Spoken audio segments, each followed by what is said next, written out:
Detroit is different at 500, 500, 500. Culture of the city that's abundant. Listening to 500, 500, 500.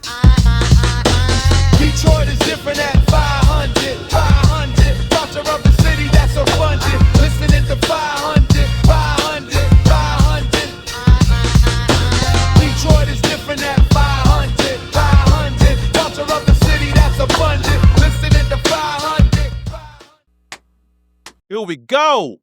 Back in Detroit is Different Studios with the founder, the starter, man, the curator of Detroit culture. Somebody who is, as the phrase, tapped in would be an injustice. Tapped in would be an understatement. We're going to say he has his finger on the pulse, but also his heart on the pulse of any and all things Detroit culture, music, politics, activism, urban farming, man. This brother, I am sitting here proud to introduce, speak with, interview Khary Frazier. What's going on, my brother, Kahn? I was like, okay, Kahn's gonna do this because I had so much fun with your interview and I gotta bring you back. People was like, you was talking too much, but thank you so much for this, my brother.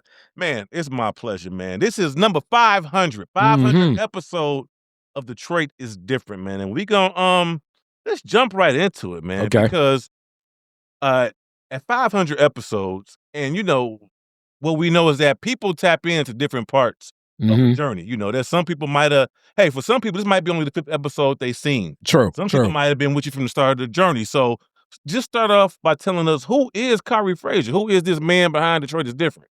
All right. Well, I would define it as definitely a Detroit son, connected here. My family is so rooted here, especially like my mom's side. My dad comes from Cincinnati, but my mom's side rooted in Detroit. She was the first born here and on this block in this neighborhood, man. So Rosa Parks Boulevard, Linwood, Davison, Dexter, like this footprint kind of had a lot to do with my perspective of like how I see the world, not just the city of Detroit. So I would say I'm definitely soaking that up, and then also soaking up this is my grandma's bedroom, man. This was my grandmother's bedroom. So what she was in being a choir director and leading the church group and playing the organ and kind of having that friendships that she had of what she did with Christ Presbyterian Church, which connected to, at that time, Reverend Milton Henry.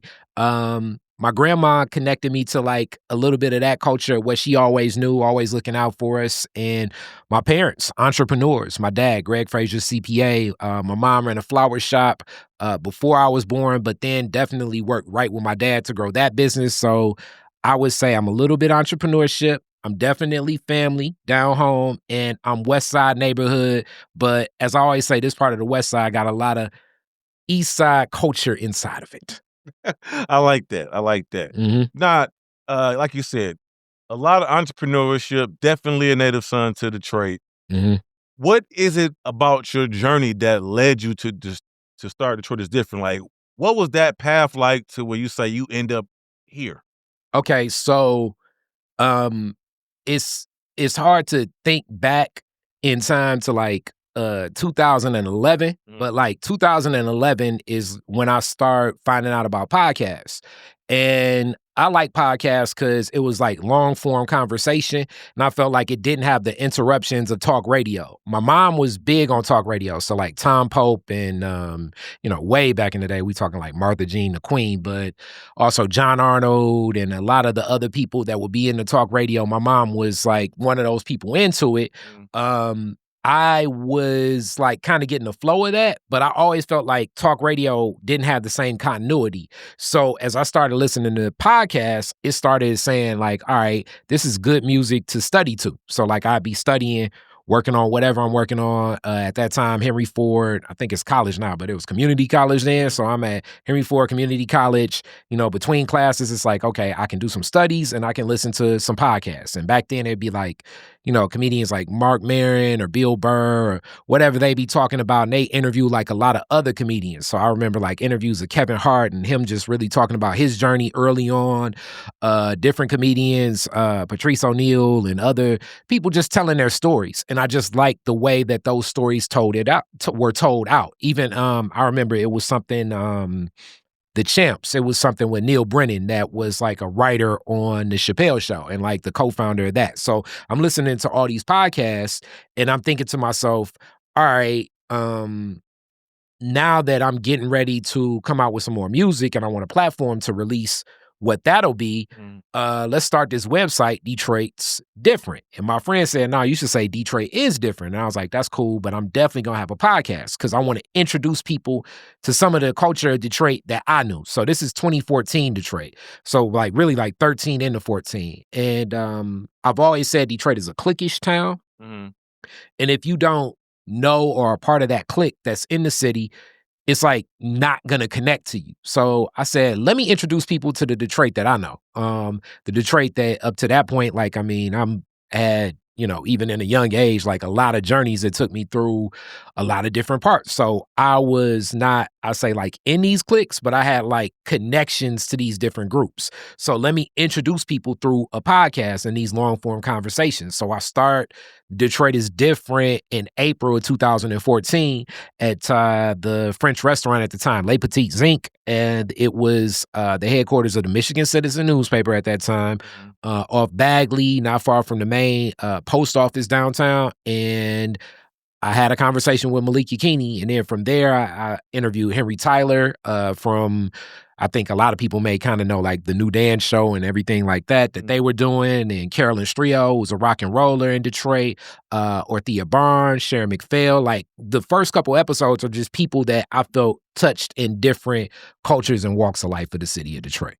Got you. Now, even though there were a lot of podcasts, technically podcast was kind of very new. It was new, but it was big, but it was still at its infancy stages. You know what I mean? It wasn't definitely like it is now, where you feel like every athlete, rapper, ex-host of any platform has some sort of podcast. You know what I mean? You know, what were the early challenges like? Because like I said, it's still new-ish, and I'm sure a lot of people probably weren't even sold that you were actually going the best route to release music and interview people. Yeah, I would say the biggest early challenge was really locking in who those guests would be. And let me be honest with you, as far as like when it comes to the history of me getting into podcasting, because I come from music experience, I'm gonna say it was a little bit easier for me, but even like some of those first recordings, it's like it don't sound the best because I'm like figuring out what's going to be best for like more broadcast versus like studio mics. So like I had condenser, like I'm getting real techie here, but I had a lot of condenser microphones from what I was doing with recording studio stuff, where I had to switch over to better dynamic microphones. So as I'm starting my podcast journey and podcasts become more popular, I'm kind of ahead of the pace of a lot of this podcast equipment as it comes to life, right? So I would say it was definitely getting a good sound. You know, some of those early episodes, I definitely would say like, ugh, but it's part of the journey, you know what I'm saying? And along with like getting the good sound, it was really selling people on like what a podcast is all to begin with. I like that. Okay, now the name Detroit is Different. I like it. It's just as precise as it is ambiguous. Yeah. You know what I mean? Why choose that name? Well, similar to like my favorite rap group of all time, like Outkast. It's like, okay, if I have something that can be dynamic, but it's kind of spot on, I can run with it. So that's really what I felt. And I also felt that I had these ties to Detroit. Like I say, I'm going to introduce you to different walks of life in Detroit. So like my first couple episodes, like, you know, you get Malik Yakini at that time in 2014 and what's going on with the Detroit Black Community Food Security Network at that time, and D-Town Farms. And then you get Ortheia Barnes, a preacher, reverend, but also a jazz singer that's, you know, also sung backup and friends with Aretha Franklin. And then you get Henry Tyler with the New Dance Show and helping really run and operate a black television station with RJ Watkins. And then I interviewed Phil Cooley from Slow's Barbecue. Like he's on one of the early episodes. Carolyn Strio, a rock and roller that's like been doing rock and roll for a long time. That's like in the folk and jazz. And then Sharon McPhail at that time. Like even the first episodes are like, all right, these are some different type of people. you know, in all different backgrounds. And like Detroit is what grounds them too. And I've always felt like Detroit is one of those places where sometimes at that time, you know, people kind of step down on whatever their side hustle is, right? So, you know, unlike New York, I feel like, you know, a person in New York may have like a sketched picture of a vehicle and say like, yeah, I'm about to get into electric vehicles. And you'd be like, I don't know about that. But a person in Detroit be like, yeah, man, I kind of do some stuff, man. Come down to my basement. And then they'll have like a whole like EV plant in their backyard. And you'd be like, man, what's like, are you doing this? It's like, yeah, you know, a couple of my guys and stuff like that. But Detroit has a lot of just unique things like that. The motorcycle culture here, if you're like connected to that scene, you know it. The Eastern European influence of like Hamtramck that still oozes into the city of Detroit.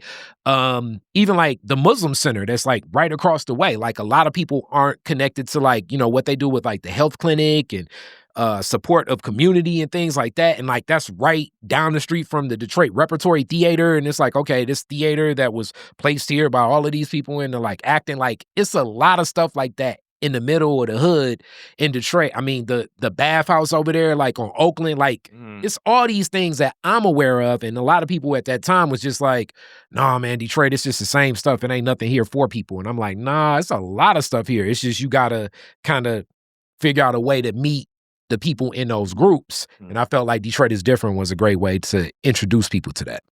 I got you. Now, I definitely agree because I always felt Detroit has many more subcultures within it than we could think of. You know, I made a post earlier this year about what happened to car culture, and I meant like, you know, lowriders. I know exactly what you meant. Man, them dudes found me. Yeah, the car clubs. I know. I saw the post. I saw the post, and I was like, yeah. And it's like, damn, it's just as many car clubs now as back then, but it's just like we not at Fuddruckers at night and stuff. Like, I mean, I know I'm dating myself, but you know, but like we not at, you know, Bethel ain't what it used to be, but it just takes on a whole new face because Detroit is different. That's all I got to say. No doubt. Now, I'm glad you went that direction. That's just where I was going because, you know, you browse through your guest list. It's a who's who, a who's that. I didn't know that. I didn't know they did that type, you know, like journalist Alex Washington, and then telling more. You talking about Malik Yakini, who's a phenomenal musician, but also one of the day one in the urban farmer. Yeah, like the politicians, music artists. Like there's just a wide variety. Give us a little insight. Like how heavily is that curated? You know what I mean? Like, or is it just we 24. Whoever you got to interview, you, or is it just nah? I take a lot of time and see who I'm gonna bring up here. I really want to be welcome to most people with stories. I'd say the toughest interviews are always younger people. Okay. Because it's just like a lot of life experience that's needed. Even though one of the youngest acts I interview right now, I just saw she was like on stage performing with she was like on stage performing with Glorilla or something like, but shout out, it's my homie Corey's daughter, but she did the best that I think a young person could do because it's just enough experience, like the types of discussions we have, like what we had, you know, you just kind of need some experiences usually to come on. Detroit is Different. And I'm not necessarily against it. I think probably a younger person could take this mic and then like run with that in a different way in that different medium. And as far as like the people, man, I feel everybody has that Detroit story. I want to capture it to tie them together because so many of the stories, like I piece those stories together from the other stories. Like I connect it and I'm remembering a lot of it, especially when I'm in conversation. So one of the things that I found over time, because I usually start out with like, you know, what's the roots of your family? Where do they come from? And a lot of the Black folks that I noticed in like maybe the first 7 years of Detroit is Different, as I started like going through those questions, a lot of Atlanta and Georgia. These past couple of years, I've been running into a lot of Black folks from Mississippi with Mississippi roots here in Detroit. Even though I'm very aware of the Mississippi connection to Chicago, because a lot of the migration patterns were through the train patterns, obviously. You know, but it's interesting. And also, you know, when you really go back into like some of those blocks and stuff, because I kind of knew it where being, you know, my grandma and the roots that she had in Georgia, and people would go down south and, you know, like I assume this was commonplace, but, you know, they would, if different families would go down south because you knew all the people from Georgia, you would have the task of coming back with different produce that are down there. So like, especially like it was a particular time of year when my grandma was like, yeah, we got to get them Georgia pecans. So then she talking to Mr. Mail because she know like, hey, you going and you got to get enough of that. You know, it's a time of year where the watermelon in Alabama is going to be more ripe. And I'm not saying it tastes nasty, not then, but if you get it at the right time of year, man, Alabama watermelon is amazing, you know, but you only know this because, you know, the old heads is just sitting on the porch talking to one another, kicking it. That's back in the day. What I remember from this neighborhood, which is other neighborhoods that was very similar to that oral tradition of older generation sharing stories and you being privy to those stories to the point you know things and almost forget how you know them. Yeah, man. Yeah. I mean, that's awesome. And let's talk, man, your earliest influences in podcasting, because for the most part, because I'm a hip hop head, I always think engaging interviews like Combat Jack. I already knew you was going there. Taxstone, who's incarcerated. But locally, man, we talked about this early in the month, man. Brenda Perriman. Like I said, before everybody went interview crazy, Brenda Perriman was bringing activists and just with Detroiters and pretty much anybody she felt was trying to represent Detroit in a positive way or just bring something to the table that is Detroit culture. Yeah. You know what I mean, so who are some of your influences that you look to? As far as like the hosting style and everything, I listen to so much content and I thirst for it. So it gets in the flow all the time. But if I really had to think, man, who would I say like, yeah, I probably would be so much into that. I like Combat Jack early. For those that rest in peace, listen to Combat Jack. I liked definitely Brenda Perriman. I liked her on the show, but I think if I really had to pick somebody, because it's just like those arcs of stuff. I think those early Mark Maron episodes where he's just diving real deep into like a person's comedic journey and where they start, where they finish, how they get up in the arc. I thought that was like really impactful. And I also think that just as far as like conversation in the flow early on, and I think it's probably one of the largest Black podcasts now as far as listenership, but The Read, like just the casual style of how they were having conversation, I really took to The Read early on too. Got you. Now, is there any particular subject matter that you just lean to, maybe for personal reasons that, you know, it could be politics, it could be urban farming, just something that is almost just as much about the heart as it is the content that you always gonna give people in that community a voice to? Not necessarily. I would say if anything, it's the neighborhood stuff. So like, so when you like, I stack different neighborhoods and communities together, you know, like, when you told me like, yeah, man, Helen Moore, we was at the same church. So I'm like, okay, I know that church. That's the church where Northwestern, we had our senior pennant. You know, so that's how I kind of know that church. And I was like, man, why is we in this old ass church? I remember that when we had our senior pennant. And then she told me, no, I still go there and I still connect to that church. So now it's like, okay, I think of that neighborhood. And then it reminds me of like Eric Cook in the interview over there. So like that community, like when people start talking about communities, it brings up names, faces, families. And if people kind of know that pocket of like I went to Northwestern, so I look at like West Warren and the number streets are a little bit different, but still kind of closely related.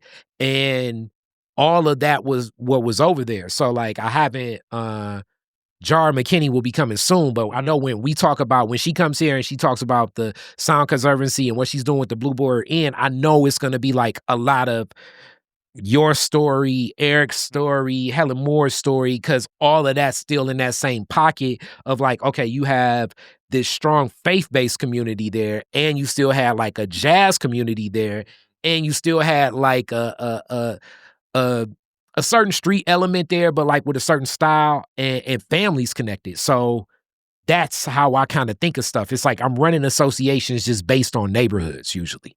But see, what I take from that is that you're very conscious of all the separate communities in Detroit and bringing to life those voices.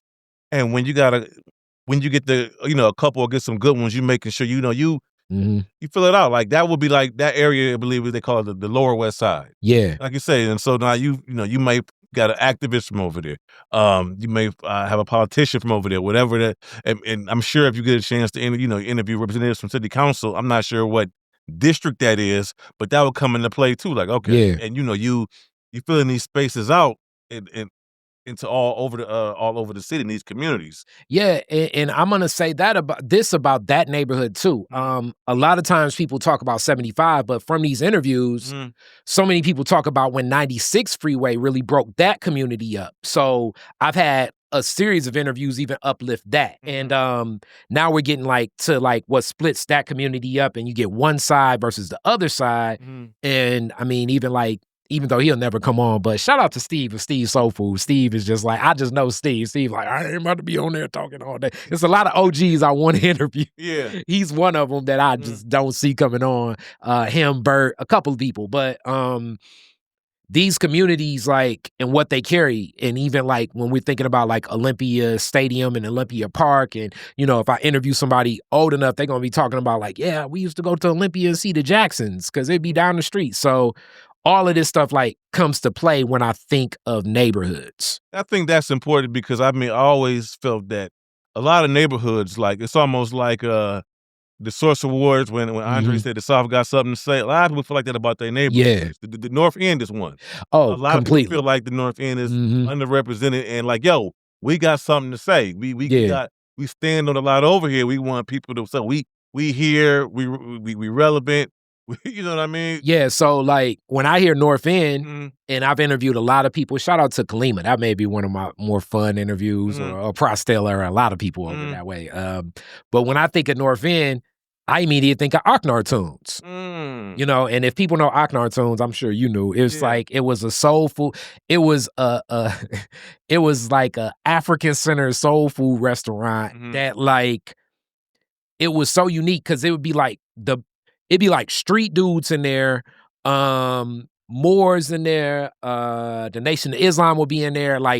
If you had to think of, let's say 1999, and you had to say, okay, you want to get a Farrakhan speech, a barbecue chicken dinner, some incense and some scones, and possibly I don't know, the new Rock Bottom album, it was one place that you could go, and it was Aknartoons, you know what I'm saying?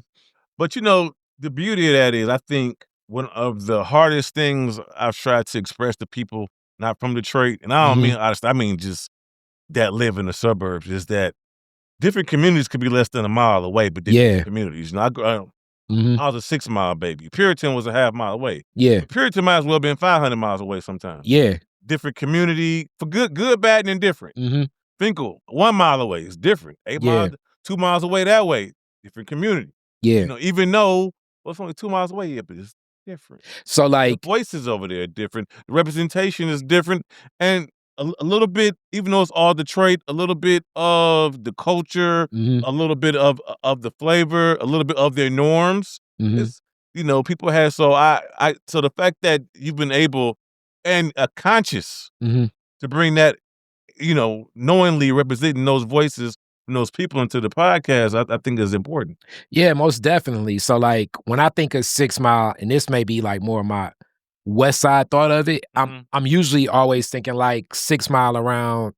I'm thinking 6 Mile Southfield Freeway. I'm thinking Newton's Bakery. Yeah. I'm thinking I'm thinking a lot of the African and Caribbean shops that be like up 6 Mile at that time. So this is like my thought process usually, though I know 6 Mile is so much longer and vast, but it's certain neighborhoods where it's like, it's like you got, I guess, 8, 7, 6, and Finkel, but Finkel stands out more, in different pockets. Like around Cooley, it's like, yeah, if you're around 6 Mile and Cooley, that still feels more Finkel, you know what I'm saying? And then it's like, okay, you go a little bit further up, you near Mumford, it feels a little bit more 6 Mile. You go a little bit towards Livernois, it feels a little bit more 7 Mile. Like, I don't know, you know what I'm saying? It just feels that way. You getting into the University District, a little bit of a different culture over that way. Definitely. So definitely. Most definitely.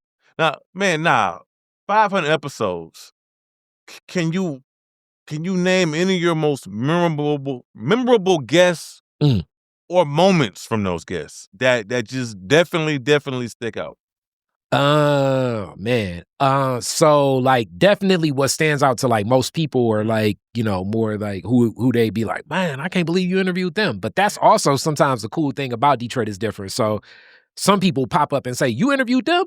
And then another person be like, I don't even know who that is. But I think that that's the cool thing about Detroit is different. So like one group of people know who Rocky Bad is, and this other group of people know who James Tate is. You know what I'm saying? Like that's the Detroit is different of it all, Memorable moments, Detroit is different, like in studio podcast history.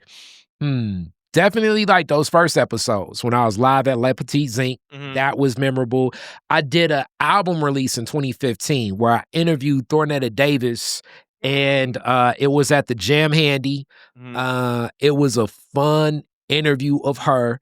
Mama Barnes was there, so Ortheia came out. Lola Damone is there. It was just a lot of people that came to that release of If Detroit Were Heaven. I think that would probably be like my most like, oh, this was a Phil.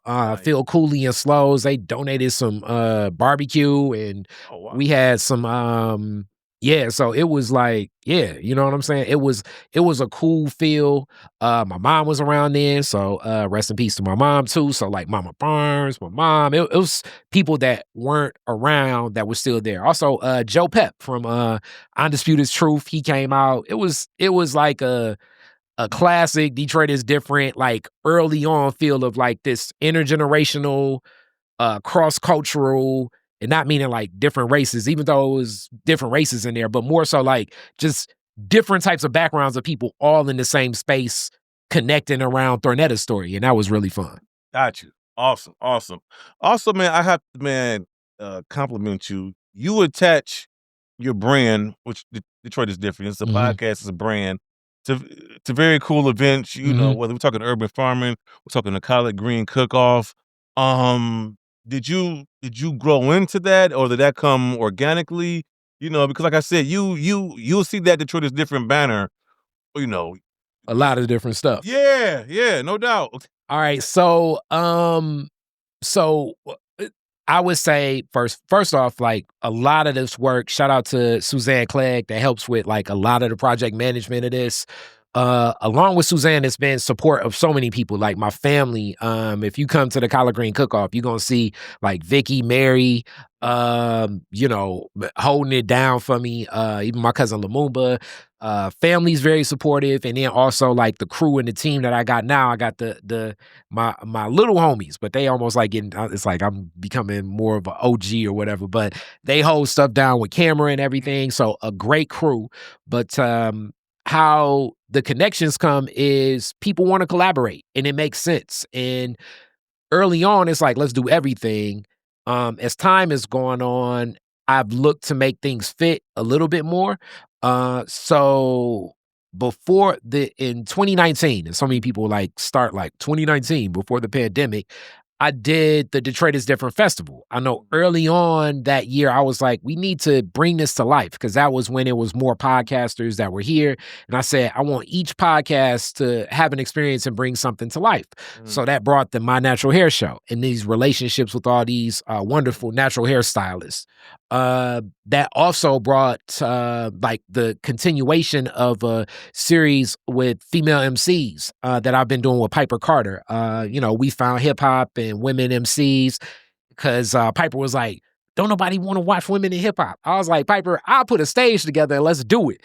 And we've done some real cool things with like Mahogany, Neek Love Rhodes, Boog Brown, a lot of like just great MCs over time that we've done with the I'm the Rapper, She's the DJ, like the playoff of the Will Smith or Jazzy Jeff and the Fresh Prince, I'm the Rapper, he's the DJ. We played off on that with like highlighting the DJs, the producers, and the MCs. And that's been really cool that we've done. The Collard Green Cook-Off came to life from a lot of studio series we did where we really didn't do anything in 2020 because of the pandemic. And I said, okay, if I'm going to continue. And during that time, we started the Detroit is Different Garden. And it's like, for me to pay attention to this, it got to be connected to something that I love. And that was podcasting. So I said, let's have outdoor conversations. And I'm going to have some of the artists I know do performances, hence like in a lot of land. And I think it's like a studio lot. And we just going to call it a lot of studio. And I did a Cash App fundraiser, and a bunch of people was like, yo, we bopping your Cash App. It was like, okay, let's do it. And I had money to pay the band, and we bought some speakers, and we had people outside, and we were going to close out one of those years with the Collard Green Cook-Off. And we had support for that day from, at the time, Regina Ann Campbell and Build Institute. So it was like, damn, we got to really do this now. So what does it look like? And that's how the Collard Green Cook-Off really came to life. It was an idea I had years ago from my grandma that was in Cleveland, Vale Scott at the Purple Oasis Garden, but just all the concept of like, okay, Black folks want to touch something, so let's create this. And since then, we've been growing with the Collard Green Cook-Off. Now, one thing I have to admire that you have done is that, you know, you have a very sincere and authentic audience. Like the people who tune in, who click on you every week, every other week, you know, they click because they know they're going to hear and see somebody from Detroit giving their authentically Detroit story. And about whatever medium, a practice, a profession, or a strand of entrepreneurship they're into. And, you know, you think about like other things a lot of us watch. Like there's certain podcasts, if the guest ain't slapping, I ain't clicking. Or there's somebody like Joe Budden who I'll generally watch because, for better or worse, there's a compelling conversation that's going to keep that I want, you know, be locked into, or just kind of in my ear while I'm doing other things. You know what I'm saying? So how important was it to you to have that audience like, hey, I'm not going to have like, you know, a political or music celebrity every week, you know. I need to build this to where the person just wants to hear a good storytelling and good conversation that's unique to Detroit. You know what I mean? Because if you describe that to somebody, it sounds like the hardest road to travel. But like, you ain't gonna have like a payroll here. Well, yeah, he may be here, but we don't like, you know, we don't want people to think they just go get like everybody big time from Detroit. No, we getting people who love the city. You know what I'm saying? Like I say, it seems like that's the hardest road to travel trying to build a podcast. I would say this, because I have a degree in marketing, and a lot of people know that I got a marketing firm. That really pays for a lot of this. So Detroit is Different has a 501c3, Detroit is Different community group, but that came about in 2021. But before that, it's the money from the business that I put into this, or whatever people give. But a lot of business money goes into making this happen. So I would say this. Definitely, when I give advice from like a marketing lens of how to do a podcast, do not do your podcast like Detroit is Different. Don't do it like this. You should find a specific niche and just like drill down as much in that niche as possible so people know what they're going to get all the time. Now, for me, on the other hand, what I enjoy, as far as like, this is what I connect most with.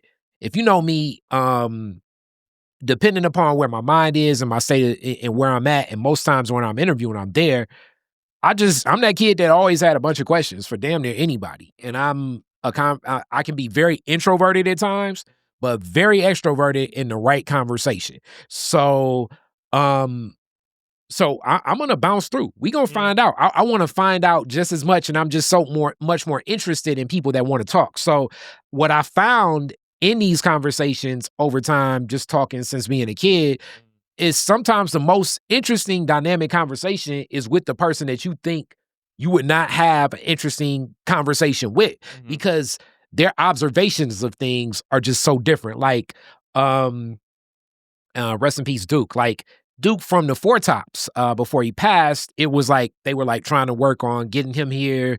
And it was one of those things where I think like I could have pushed more and got him here, which I would have loved Duke. But I know the guy that has been doing their wardrobe for tours for a long time.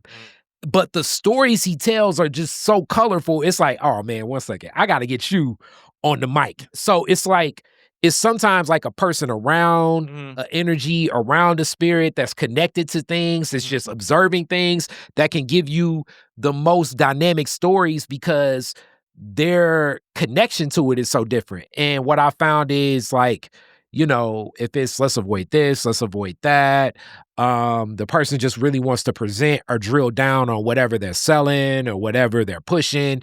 It doesn't feel like a free-flowing conversation. And the best free-flowing conversations are with people that feel like, really, it's like, I don't know why you want to interview me. Like, it's the D-Dot driver. He was a bus driver for like 20 years. That's one of my, when we talk about memorable episodes to me, because we just talking about different routes from when I was taking the bus in school. I was like, hey, I know you got some fecal stories. And he was like, oh man, let me tell you. You know, it's like, what about the Woodward? You know what I'm saying? So it's, you know, that is colorful to me. Got you. Had there ever been a time you wanted to quit? Because like you said, you got a marketing degree. There's a lot of other things you could be doing with your time. You got a love for music. You know, there's a lot of other things within music you could have been doing to satisfy your creative appetite. You know what I mean? But you stuck with this. Yeah. So was there ever a moment like, man, you know what, man, all right, this, you know, 2020, we 5 years in, we good. We close the shop. Well, over the journey since 2014, you'll see it's years where it's less episodes and more episodes, and it's more so like life's happening. So I don't think I ever wanted to quit as much as like, it's been times where I'll say the toughest things are, this is a community forum, so I want to be open for anybody to come on. Okay. But when it's a lot of people with agendas where they're pushing and selling something, and it's like, if I get a lot of those interviews back to back and I don't get like something that I think is like where we just really having a conversation and it's not like a conversation with an agenda, that can be really tough. And I hate to say it, sometimes rappers can be the toughest interviews. So I even tip my hat to you, because it's like, you know, it's like you got rapper, and then it's like rapper got a persona of like, you know, it's like, hey man, so when you start rapping, it's like, you know what I'm saying, I always been dope. I've been doing what I always do, you know what I'm saying? The street look out for me. You know, I got something new. You gonna listen to it. It's hot. My people love it. And it's like, damn, can you say something that's not like something that I think ChatGPT would say back to me if it said rapper in an interview? You know what I'm saying? So those are sometimes the toughest interviews. And I use rapper, but sometimes it's even like that with business people, where it's like they just keep routing back to like what they want to sell. So if I get a lot of those interviews, it can be tough. The other tough ones can be, and I'm sure you relate to this too, people that'll be just very nervous about what they're saying, how they're saying it. Especially this is in video now. So that can be tough. A person really nervous, I usually don't like be like, oh, you can check it out and, you know, can you edit this and change? It's like, I'm not going to do all of that. I want to keep it free flowing. Yeah. I want it to be natural. I want it to be conversational. If you're not feeling natural and conversational, then, you know, it's cool. We can record and I just won't put it out. And it's been in these years, a good amount of episodes where people are like, yo, don't drop that. And I respect them. Yeah, I respect that. Yeah. Okay.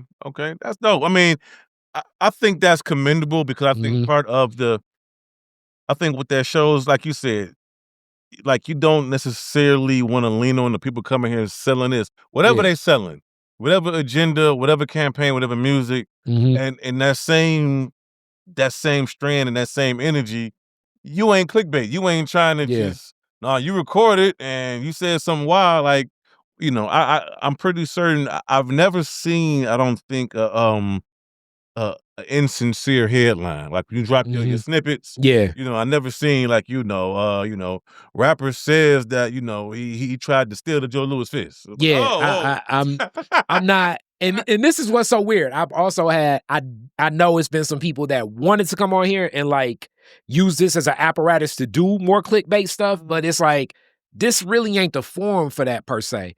So that can probably be the toughest thing. Like if a person comes on and their whole focus is really talking about someone else or like a business or another entity, and it's not like in relation. You know what I'm saying? That can be very tough. And I don't think it's just me. I think it's a lot of podcasters that we have to make decisions up, or just any content creation, what we want to do when it comes to a person that you clearly see has an agenda, defamation, possibly connected. I mean, what's so funny is like this weekend with we recording this the weekend after the No Limit Cash Money battle.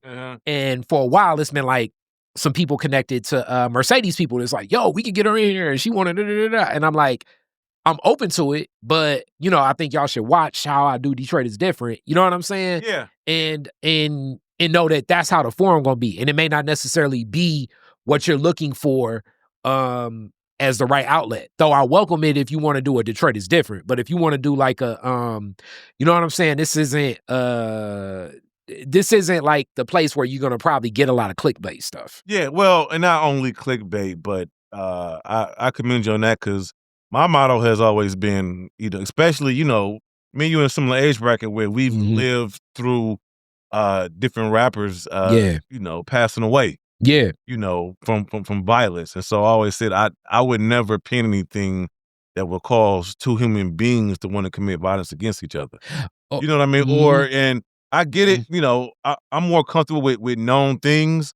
If a dude says on every platform, I don't rock with you, of course I expect him to say that exact same thing if I'm interviewing him. But we're not going to spend X amount of time talking about how... It's like, why don't you go over there anymore? You know what I'm saying? I'm not that platform, Yeah, but I think that's important because I think in, like you said, in the grand scheme of thing of marketing and appealing to your audience, the few people, or the several 100,000 people you'll get to tune in to a viral drama moment like that doesn't equal out to your authentic, listeners and viewers that's going to be turned off because you did put that up.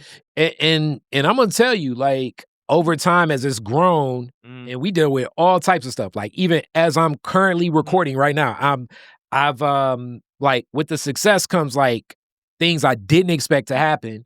But I guess it's just like in the journey. So like this year, the YouTube account, my YouTube account for Detroit is Different was hacked into. So it was like, man, we got to go through how to climb through this. Like currently, as I'm speaking today, last night, the Facebook Detroit is Different account was hacked into. So it's like, oh man, we got to go through this. So sometimes as the profile raises, it brings all forms of attention, attention you want and attention you don't want. And just navigating what this is, I'm glad that I got like some relationships with people like in this space that have dealt with stuff like this, but it can get tough. And on to like that whole concept of when we talk about, you want to make sure that the platform is something that people want to use and take advantage of. It also leads into like sometimes in comments, I have to be mindful because some comments I do take down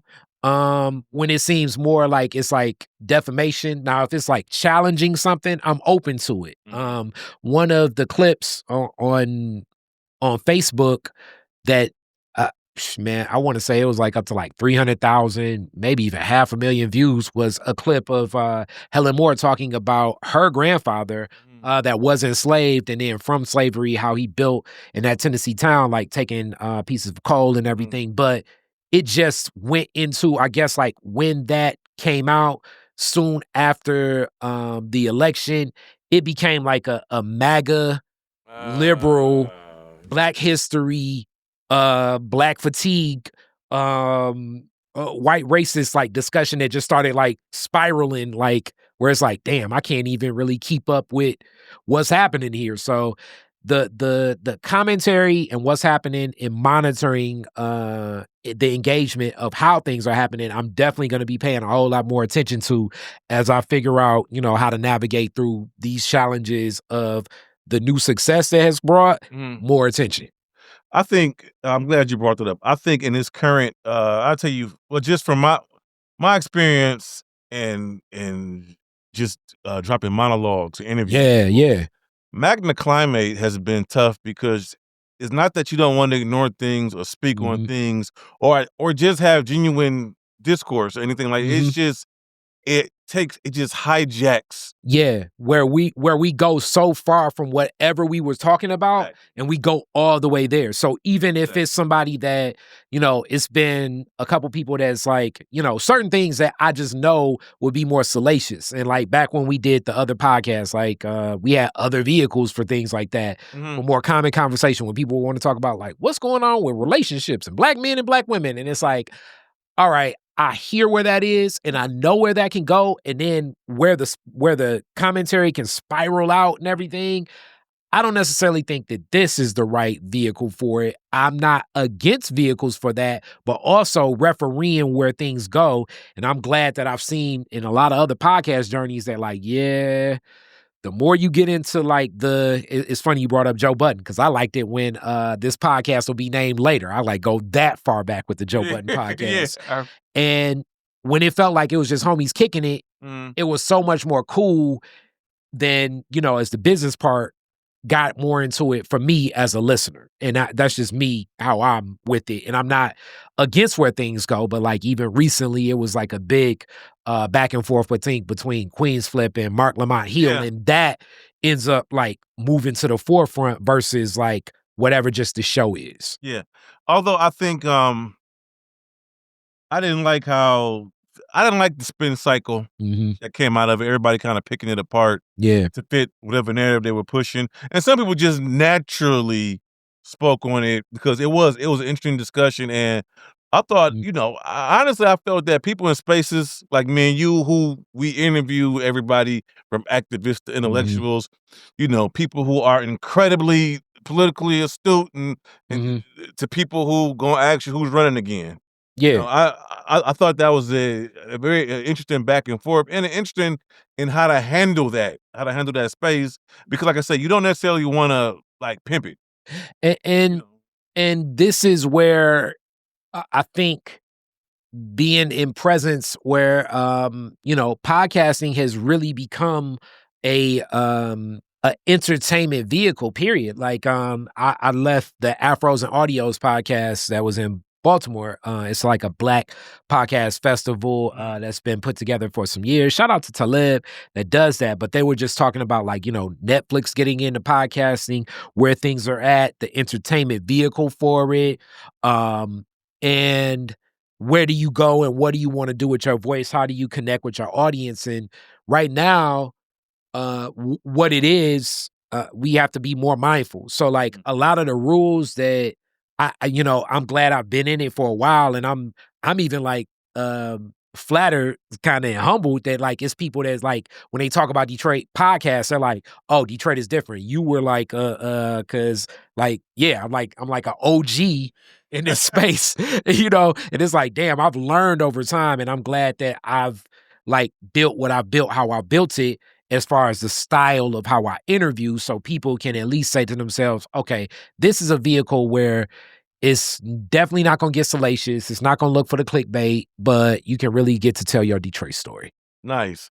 Let's go back, man, because I think people may be interested in this. As far as you getting hacked, like, does that come from you not paying attention, or did you get you got one of them emails from hilarious? Yeah, it's like $1 million. Yeah, it's like, oh man, I can win a contest. Nah, man. What happened for the hacking, and I'm still like looking into the investigation. So let's go over to the YouTube hacking first. So the YouTube hacking happened like it's been like the shorts and the reels get way more attention. So as you get more attention with the shorts and reels, like, I've been doing this for a while. So they always say like, hey, boost your security. And I don't know what's real and what's not real. And it's like, okay, man, I do that when I feel like it.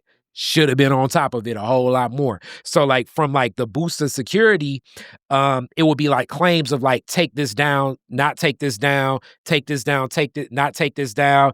And access was taken over to the YouTube account, where a lot of like, it wasn't like no pornography or anything, but it was like training videos connected to like another software that needed like an account that had the exposure of Detroit is Different to release the messaging that it needed, but it was like RIP licensing. So the RIP licensing that it took to get the message out, and I woke up and I had like all these strikes, and it was from like an account that I really wasn't paying attention to that was making all these comments. Back to like, I need to monitor more of the comments that are happening on my page. And from commentary to disputing to getting some access to like the hacking. And that took dealing with the YouTube issue probably took like 2 weeks. So I'm probably prepared for, the same thing with what's going to happen with Facebook, and being more mindful about what I'm going to do with YouTube, Instagram now, and staying more on top of YouTube too, of getting more security measures in check and really monitoring the comments. What I found is like, it'll go from comments to messages to hack. And that's been my experience. Wow. Like I said, yeah. And well, like you said, as things grow in success, you become more of a target. As your audience grows, you become more of a target for those type of things. Now, speaking of growth, man, during the pandemic, it felt like couldn't nobody go outside. And so everybody, not only with a podcast, but everybody with some sort of a platform that could be embraced via your phone, grew. A lot of them didn't make it out the pandemic. A lot of them, once things opened back up, whether they lost interest and they wanted to go outside too, or maybe the viewership tapered off, man. How take us inside Detroit is Different during that time period, because it was a different thing, man. So how did you cope? Did you grow? What did you learn? How was all of it? So okay, so this is just like the fact. Like the average podcast, like I want to say, like, what is it? Maybe 60% of podcasts don't make it past episode 7, and maybe about 45 don't make it past episode 3. And I can tell people, like, and I have like a lot of tools that I built to help my podcasters like navigate things through. So when the pandemic immediately happens, one of the cool things at that time, and we were still active with it, was comedian Josh Adams. Me and Josh was still doing his show, and I bounced in with Josh every now and again, and he kept staying active, and he really did one of the toughest things. He did the one mic podcast on himself, and I was like, wow, you getting good at that. And so Josh got going, and then soon after in that time, we remember George Floyd. And when that happened, I was like, yo, I got to call my homeboys, and I'm going to get like some different perspectives from some of the black men I know. So I call in like a lot of the dudes I know to come and give their take. The studio was set up a little bit differently then, but we were still 6 feet enough apart. And it was like, yo, let's get on the mic and let's talk this out. So we have some episodes about that during that time. And then when people really said, yo, I want to come in and get on the mic and talk, I welcome back a lot of guests. And what's so unique about it is up to that, shout out to Tawana Honeycomb Petty, poet, but Petty Propolis, but also in digital justice and everything. We have a podcast recording like before what was happening with the pandemic. And I was like, yo, the way this stuff is looking, we don't know what's going to happen. And it's like right when that episode dropped, like everything happened. And that was such an interesting year, because in the Khary Frazier concept of stuff, it was like you get to that year and it's like, okay, this is odd. Kobe dies. And it was like, damn, for real? You know what I'm saying? And it just was, that Kobe death for people my age, basketball, it threw us. And then people were talking about COVID. And I remember being at the gym with my dad, and I was like, man, this is weird that they got those people still on that cruise ship. I don't know how I would respond. I'm sure they're going to end up with a great lawsuit. Like, that's what the conversation was. And it's like, well, we really don't know what'll be next. And then I go to the Piston game where the Piston play the Utah Jazz. And it's high in my mind because it's almost like when the NBA shut down, it seemed like everything else shut down. And Rudy Gobert, it was like Rudy Gobert, Donovan Mitchell. It was like I'm watching NBA TV because you all can tell I love basketball. So it was like the games may not be played tonight. Well, Utah's definitely not playing. And then it was like the games will not be played tonight. And then it was like, okay, games may not be played this week. And then it was like, NBA is indefinitely shut down. And then from the NBA, it just like rippled to everything else. And I was like, damn, this is different. And then you just watching CNN, watching like the death toll numbers and the numbers of cases. And you just looking like, damn, it's a case in Michigan. And it was like, damn, I was at that Piston game with the Jazz. I wonder, did somebody in the arena get it? Like, you know what I'm saying? Like that was kind of really where things were at during that time. So immediately not a lot of action going on. And I was one of the first people in my family to get COVID. And that was very weird too. Cause like, you know, people, especially my dad, love my dad, but it's like, you know, they calling you like, you know, before you go to sleep. And it's like, yo, you stressing me out. It's like, I think I'm cool, but I'm thinking I'm about to die. You know what I'm saying? People like, you good? You all right? You all right? I ain't about to come over there, but I'll drop something on the porch. And it's like, I think I'm okay, but damn, you keep calling, you know what I'm saying? And it's like, let's pray with you. It's like, all right, as far as like where I'm coming from, just for people in the future, if I'm dealing with any ailment and everything, let's be kind of like how everything is first before we get into like, you know what I'm saying? Jesus on the main line the whole way through, you know what I'm saying? It's like, I was like, damn, y'all got me stressing, you know? That's what I actually called COVID at the, I called the second wave. As the world opened up, I caught COVID at the Wale concert at the Magic in January and February of 2021. Yeah. When they first started having live. And I mean, I knew it. It was nowhere else I went. It was like about 4 days later. I'm like, oh, shit. It was like, oh, man, this is why I know I shouldn't like Wale. I knew I shouldn't. I'm just messing with you.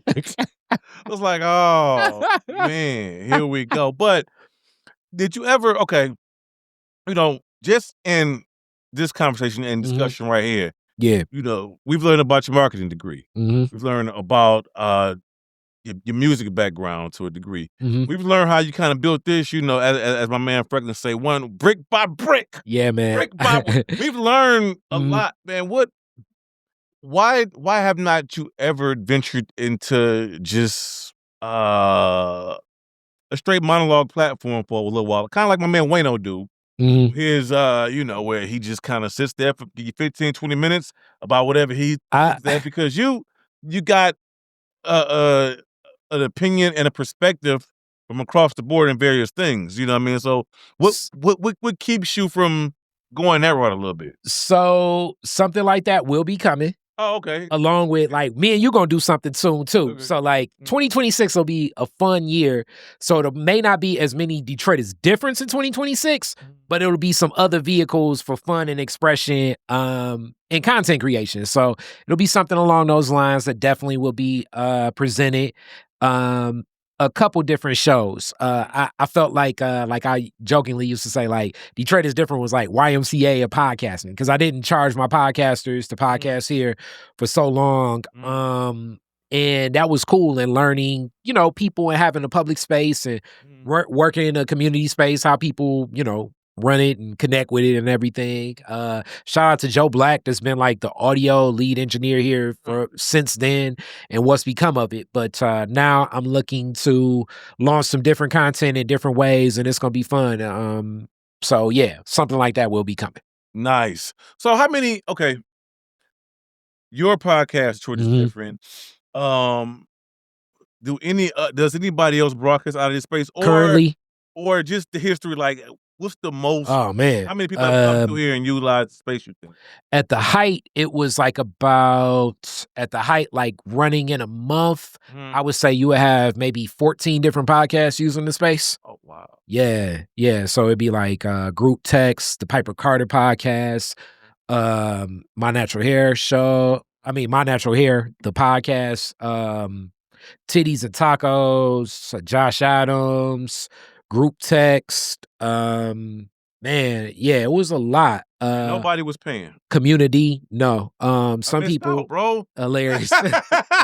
If I had known it was free, I would have thought of something to start. I would have thought of anything. It's free. Come on, y'all. Let's go, man. And the main reason I want to say that was because I come from the recording studio background. And when I ran the basement studio, what I found was that, when people pay you an hour for their time, they feel as though whatever substances they would like to bring,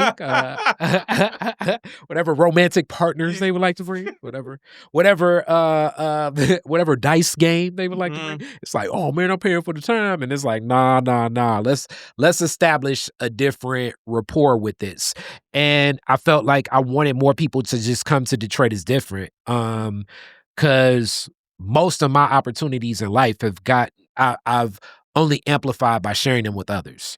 I look at so many of the blessings and opportunities that I've been given, and I'm about to be given a lot more opportunities moving forward. It's from being collaborative. It's from collaborative creativity.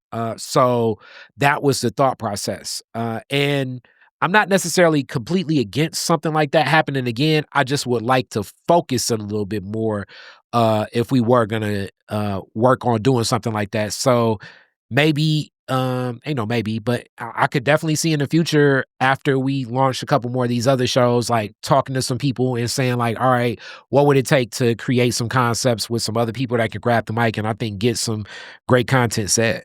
Got you. So just piggybacking off what you just addressed. So would you say, in looking towards the future, is that the next tier as far as more shows? Or, and if it is, what else is in that pie, of like, you know how when your vision board, you got your 5 or 10 year plan, your vision board you got 5 more houses with podcast studios on your vision board. Like, what's on that vision board for Khary's Detroit is different? I definitely would love to, renovate a space for more like video shoots and things, like more space. But sometimes the best creativity comes from making the most of what you got. But more shows, definitely. It's some projects that I'm looking forward to. We're gonna have this thank you celebration Sunday, November 16th, where I'll release like what we're gonna work on and some of the other things. Talk to that.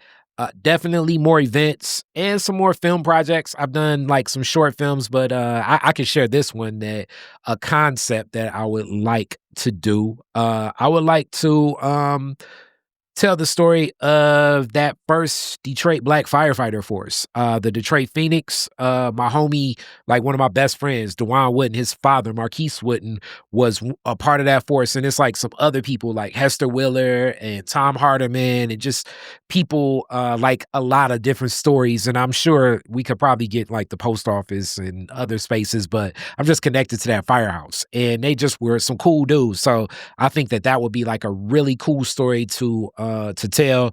I've had some talks with, I was going to talk to you. I talked to Sam Robinson about it, Malik, some of the journalists I know, because their story runs concurrent with Coleman Young getting into office and definitely wanting more Black firefighters, but also it runs concurrent with the Devil's Night story. And it's just been so pervasive that, like, these Black people were burning up these houses, when in reality, it was a lot of the white flight residents that left that were burning their homes for insurance money.